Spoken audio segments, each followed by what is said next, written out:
జై శ్రీరామ్, జై భారత్.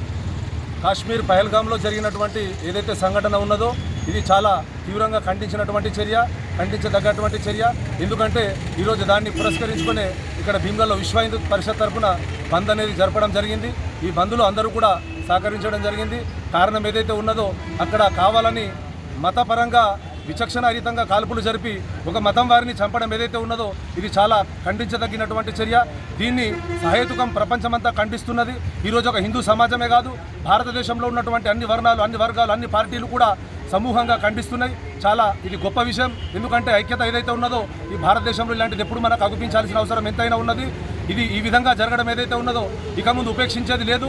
ఇది ఇప్పటితోని వాళ్ళ యొక్క అంతం ప్రారంభమైందని మేము చెప్పదలుచుకున్నాం. ఇక ముందు ప్రపంచం లోపల ఏ దేశం లోపల ఇలా జరిగినా ఆ దేశం యొక్క రూపురేఖలే కాదు ప్రపంచ పటంలోనే ఉగ్రవాదం అనేది ఉండకుండా అలాగే అలాంటి ఉగ్రవాదానికి మద్దతు తెలిపినటువంటి ఏ దేశాన్ని కూడా ప్రపంచంలో ఉపేక్షించే పరిస్థితి లేదని ఈ భారతదేశంలో ఉన్నటువంటి భారతీయ పౌరులందరూ మా విశ్వ హిందూ పరిషత్ తరఫున కూడా మేము హెచ్చరిస్తున్నాం.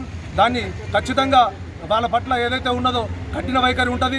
వారి పట్ల ఏదైతే ఉన్నదో వారికి ఏదైతే జరగాల్సి ఉన్నదో దాన్ని చూపిస్తాం, వారిని అంతం చేస్తాం.